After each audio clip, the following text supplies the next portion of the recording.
This video is going to be a little bit different than the astrology videos I usually post.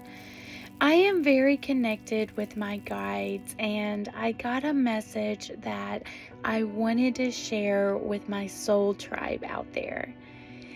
This message is super specific, so it will not resonate with everyone. But it was too amazing of a message not to speak it out to the universe.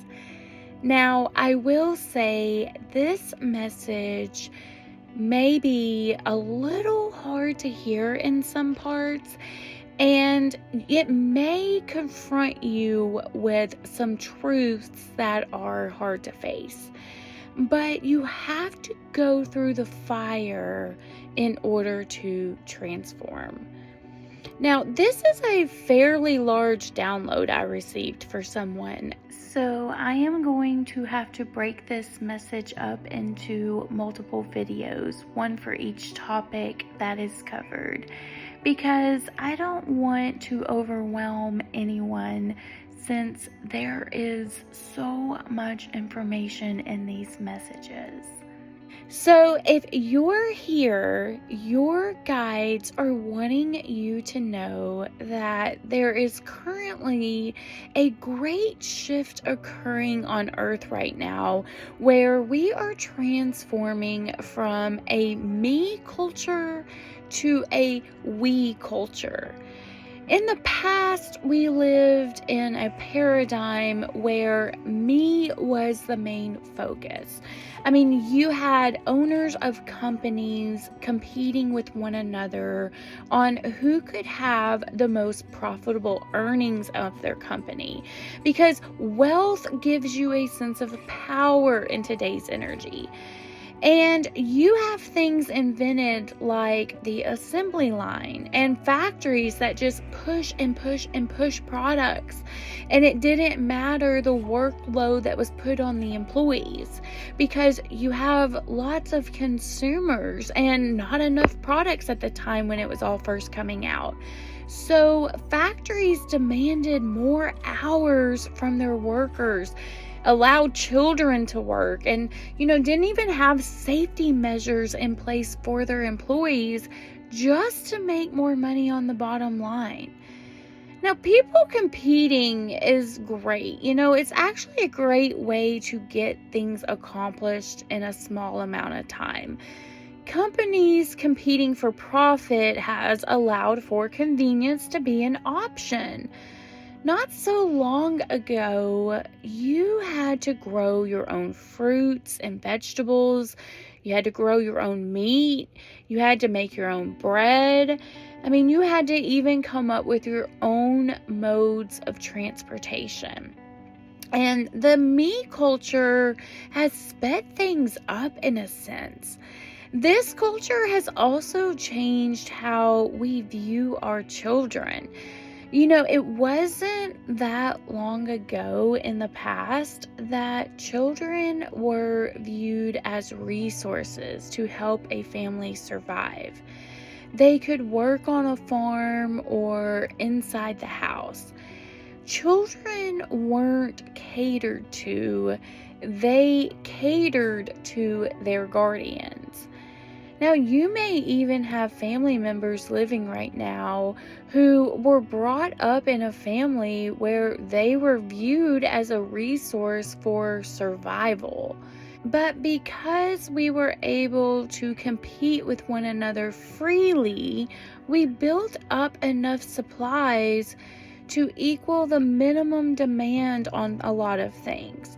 And this caused excessiveness to begin. We had a lot more things at our convenience. And in a lot of ways, this energy we've been in sped things up exponentially because we got in this excessive mode, which created more demand. And because of all of this convenience and the businesses competing, we have enough supplies to survive on for the most part. So, children are no longer viewed as someone who has to cater to the family because our basic needs are so easily met. Most people have children in a modern society because they want a child or out of love, or even if they have a child by an accident, whatever the reason may be, it's not usually because they need a farmhand. We cater to children these days, but in a more me sense of fashion. Schools have worked hard to worry about kids' feelings and opinions towards things. There has been a push to include awards and recognition for participation. So maybe whereas before there was a first, second, and third place, now everyone gets a trophy for participation. We've gotten to a level where we have so much excessiveness in our lives, we can provide the excessiveness to our children without them having to do anything for it.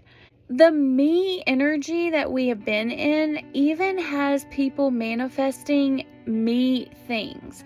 So, speaking things out into the universe, such as, I receive $50,000, or my boyfriend is obsessed with me, or I'm famous, or let me think of some other popular manifestations. I get to book my dream vacation, or maybe something like I manifest unlimited passive income. Our focus is on me when we manifest those things. And don't judge those who have manifested these things. This was the energy at the time. But we are shifting. Some of you have already shifted your perspective or are in the middle of shifting your perspective. This great shift will change our perspective to we. How are we responsible to the future generations to this planet? How can we use our energy for the greater good of the collective versus our energy on ourselves?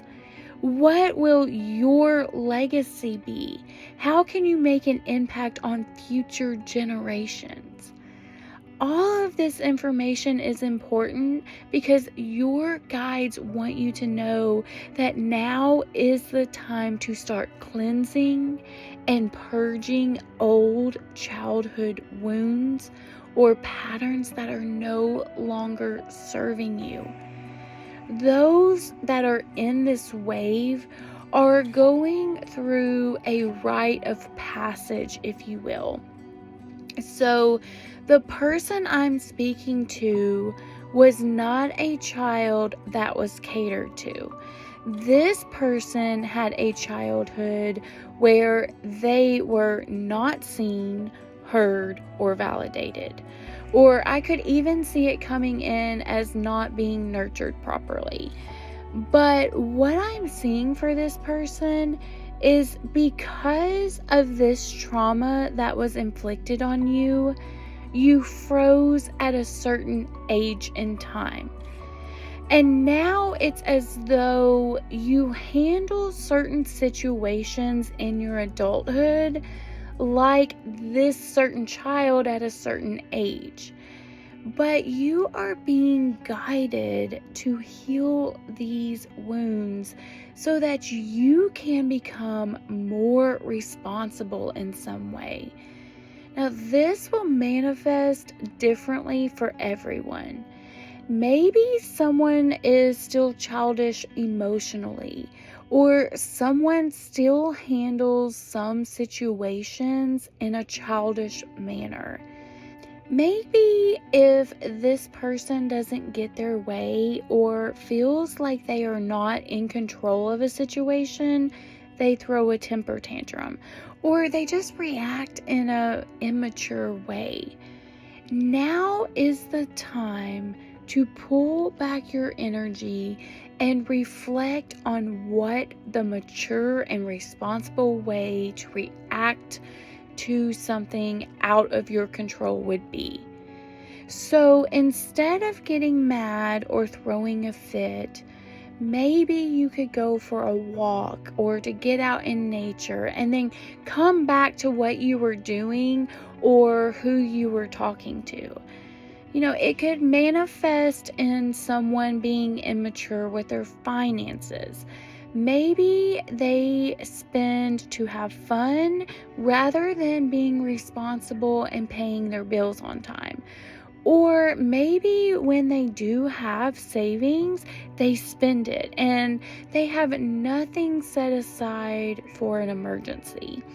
This rite of passage you will be going through will get you responsible in your finances.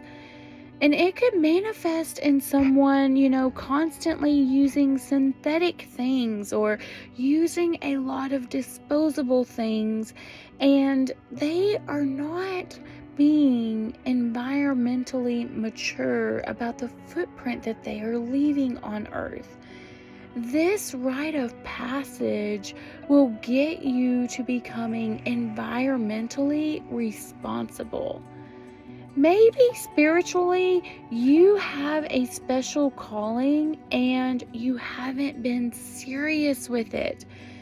This rite of passage is going to get you to become spiritually responsible, possibly even leading others, but you have to be ready.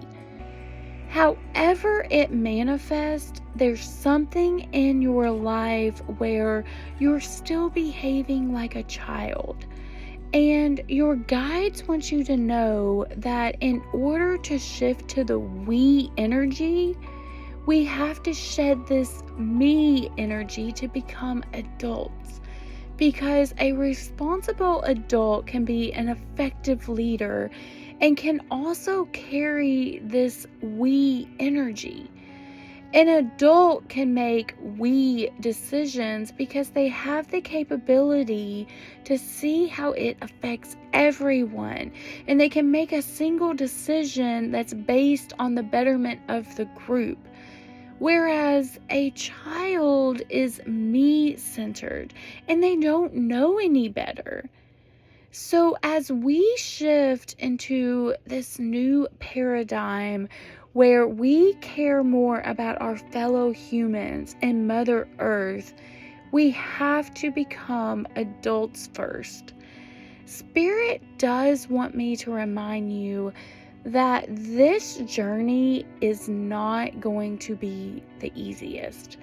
It's going to make you face your fears, and it's going to bring up some hard pills to swallow. But wow, someone I'm speaking to has some really compassionate guides. They want you to hear this message because, yes, it's going to be hard, but they want you to reach your highest potential. You came here to make a radical difference on Earth, and you are a part of this great shift. But of course, we all have free will. But your guides want to send you a message that they know facing your shadows can be hard, but you got this. If anyone can do it, it's you. That's what they said. So someone's guides are powerful and compassionate. So I am going to close today's message with that. Spirit wants you to know that we are going through a shift, but it will take some time.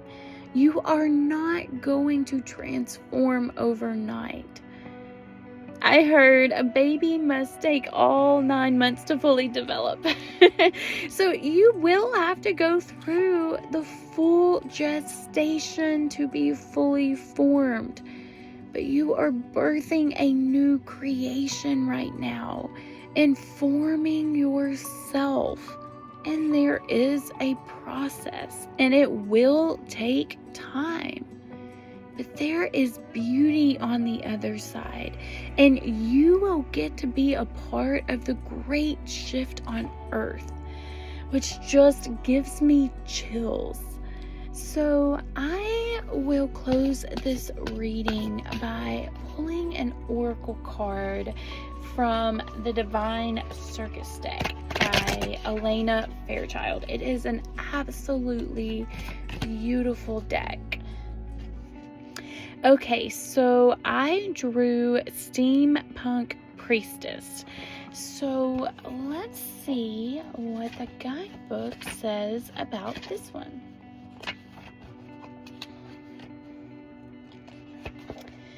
Steampunk Priestess. Appearances can deceive, yet when the time is right, incisive intuition slices through illusion, and the truth hits you right between the eyes. What you discover may surprise you, but intuition has an unerring intelligence that is worth trusting. When the time is right, even the most confusing or complicated situation and what you need to do or not do will become crystal clear. From now, zone in and focus on what matters to you. There's no need to squander precious energy by worrying about what could go wrong or getting derailed by distractions. Where you choose to focus can strengthen or undermine you. So be wise as if you had 4 penetrating, perceptive eyes. Wow, what a perfect card to end this channeling. Your intuition is worth trusting, my friend. You are on a path of greatness now. Don't squander it.